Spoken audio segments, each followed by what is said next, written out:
Hi, everybody. We don't always have time to go through everything in class. For instance, we don't necessarily have time to work through quizzes and tests. So I'm going to go ahead and work through them, and you guys have this video to watch anything and check your answers whenever you want. Okay, so the first question was, this is for quiz number 1. In the English alphabet, there are 26 letters. Which 6 letters are not associated with one of the 20 common proteinogenic amino acids? Well, when you look at this question, what I'm really asking is which of the 20, basically, which 6 letters, which I'm trying to find my cursor right now. Oh, there it is. Which ones do we need to be concerned with or be curious about? Okay, so what I'm going to do is go ahead and write out all of the answers, or all of the letters that are being utilized. R for arginine, H for histidine, K for lysine, D for aspartic acid, E for glutamic acid, S for serine, T for threonine, N for asparagine. I had to think about that one for a second.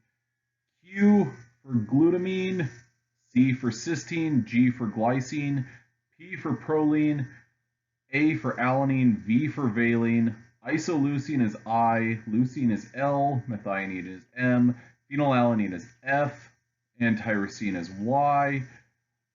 Tryptophan is W. So the 6 letters that are not utilized are B. Where's my cursor? Why are you doing this to me, computer? Let's try this again. They are B, U, O, O, cursor. I'm cursing my cursor right now. Oh, goodness.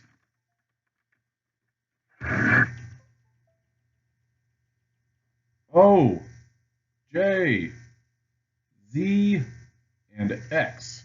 Those are 6 letters that are not associated with 20 are 20 proteinogenic amino acids. Those are associated with other amino acids, but not the 20 commonly associated or common proteinogenic amino acids.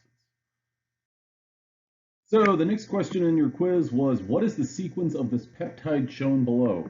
Now, what this is kind of getting at is either your single letter or your 3-letter codes. People answered with the full names, single letters as well as 3-letter codes. I didn't count off or anything like that. My answer, however, will be the single letter codes, just to kind of get familiarity and comfort with that. Sorry, my stylus was messing up, but now I think that I have it fixed. Fingers crossed on that one. Okay, so the first amino acid, what I need to look at is, well, here's my alpha carbon and everything that follows off of that. I'll notice that there is a carboxylic acid, so that means I'm either talking about glutamic acid or aspartic acid. In this case, I've got a carbon, a second carbon in that chain after my alpha carbon until I form my or until I have my aspartic acid, I'm sorry, my carboxylic acid. So what I'm talking about here is glutamic acid, either GLU or E. The next amino acid, my next alpha carbon, what I've got is a 2-ring structure. And if you look across all of the 20 proteinogenic amino acids, there's only one that has that 2-ring structure, and that is tryptophan, which has a 3-letter code of TRP or W. The next one, my next alpha carbon, I've got 1, 2, 3, 4 carbons coming off of it. It's a hydrophobic residue, so I should be looking down here, my hydrophobic side chains. And I'm either going to land at leucine or isoleucine. And if I compare them, here is my alpha carbon for leucine and isoleucine. And for isoleucine, you notice that there is 1, 3 in a straight chain and a branch coming off of that first carbon off of my alpha carbon. So that means this is ILE or isoleucine. And the last amino acid has a 5-membered ring with 2 nitrogens. There's only one amino acid with a 5-membered ring with 2 nitrogens within that ring, and that is histidine, which has a 3-letter code of HIS and a single letter code of H. The next question reads, imagine that the peptide shown below is in a solution. What would you expect the hydrogen ion concentration of that solution to be? Now, this is a question that's asking you about pH, but it's using different terminology. It's asking about hydrogen ion concentration. Low pH means high hydrogen ion concentration, and the opposite is also true. So a high pH means a low hydrogen ion concentration. Now, what I want to look at when I'm answering this question is all of my groups that are ionizable, which is this guy, this one, and this one right here. Every single one of those groups is protonated. So that should be an indicator to you, and that's kind of the tell that this is going to be a low pH, therefore a high hydrogen ion concentration. What is the overall charge of the peptide RAD at a pH of 1? Okay, so RAD is an arginine, alanine, and aspartic acid.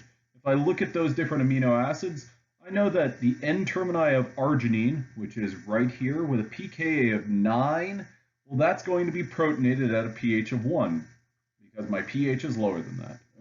My pH is lower than the pKa. The R group for arginine, well, that's also going to be protonated because the R group of arginine has a pKa of 10 or 12.10. Now the C termini, the carboxy, I don't even care about that. Alanine, my next amino acid in this tripeptide, is not an ionizable group, so that's going to be nothing.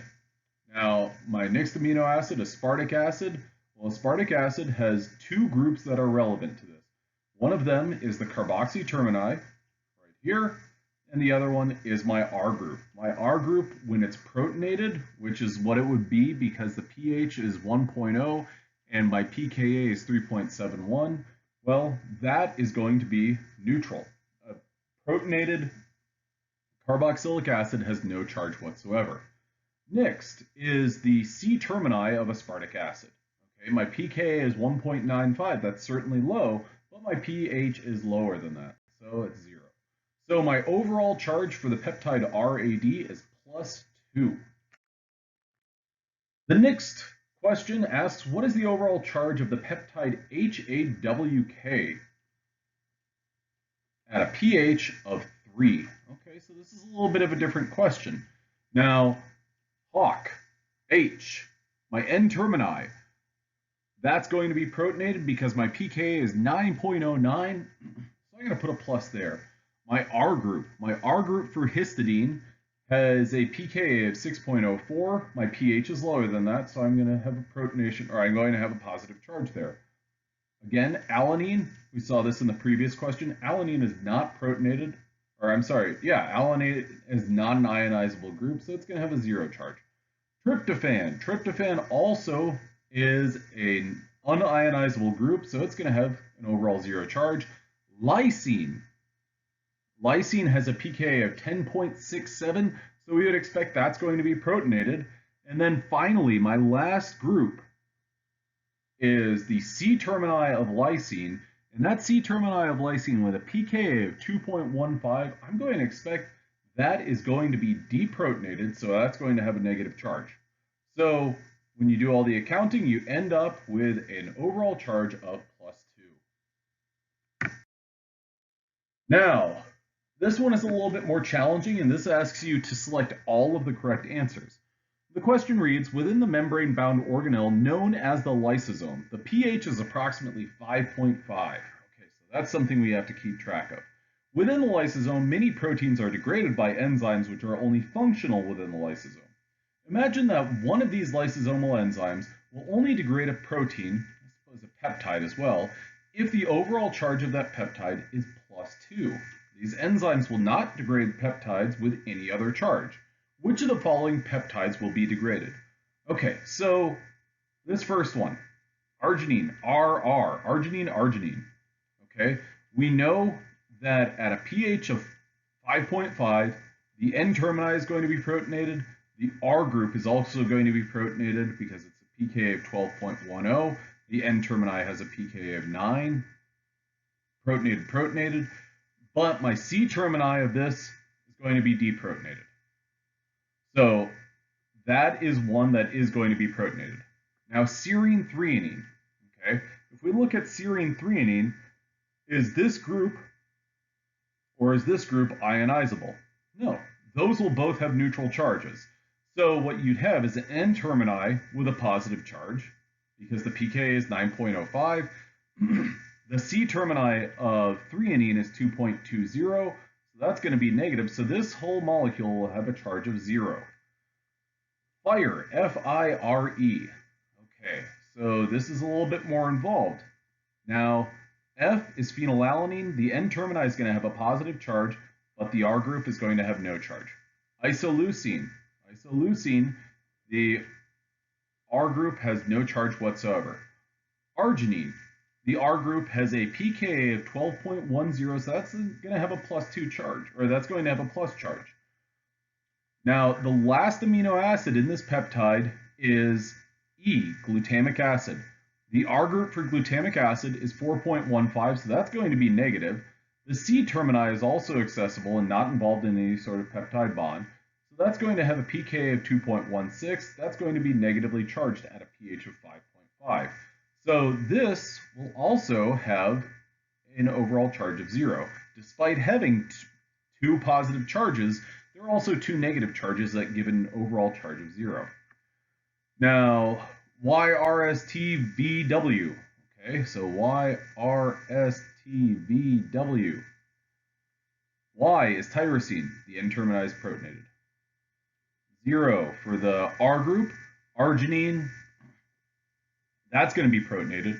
Serine and threonine, nothing, nothing. Valine is a hydrophobic group, so no charge there. Tyrosine is, or sorry, tryptophan is going to have no charge whatsoever, and the C termini at a pH of 5.5 is going to be negative. Okay, so those are going to cancel one another out, so that's 0. WVTSRY. Well, that's the exact same thing, and lo and behold, you're going to have the exact same charge distribution, so that's going to be 0. Tyrosine, tyrosine, tyrosine, tyrosine. Okay, so the N termini is going to be protonated, the C termini is going to be deprotonated, but every single one of those R groups is not ionizable, so that's going to have an overall charge of 0. ASDF, that's an alanine, that's a serine, aspartic acid, and a phenylalanine. Okay, so the N termini of that alanine will be protonated. The R group is unionizable, unionizable. The aspartic acid is ionizable and at a pH of 5.5, that's going to be deprotonated. The C terminal residue is a phenylalanine. That's going to have no charge for the R group. It's going to have a negative charge on the C termini. So overall, this will have a -1 charge because those 2 negative charges will negate that 1 positive charge and brings us to a 0 or a -1 there. Okay, RGKL. Arginine, the N terminal or N termini is going to have a positive charge. The R group is also going to have a positive charge at a pH of 5.5. Glycine. Glycine is, where are we? We're right here. That R group is not ionizable, so it's going to have a 0 charge. Lysine, the R group has a pK of 10.67, so that's going to be plus. Leucine has no charge whatsoever, and the C termini has a negative charge because that C termini for leucine has a pKa of 2.32, so this will have a charge of +2. So RGKL and RR are our examples of peptides that can be broken down. KATE, that's my wife's name. Well, thankfully, she's not going to be degraded because the N termini, well, that's going to be protonated. So that's a positive charge. The R group for lysine is also going to be positively charged. A, no charge. T, no charge. Glutamic acid, that R group is going to have a negative charge, and the C termini is going to have a negative charge. So overall, 0. Okay, so the correct answer for this was RR and RGKL. All right, I hope this is helpful. If you have any more questions about this or want some more specific examples, come by my office hours, email me, we can set up a time and I can walk you through this. I tried to keep this simple by just going through and not drawing out the structures, but instead comparing my pH to my different R groups and determining is there a positive charge or not. All right, well, thank you very much. Have a good one.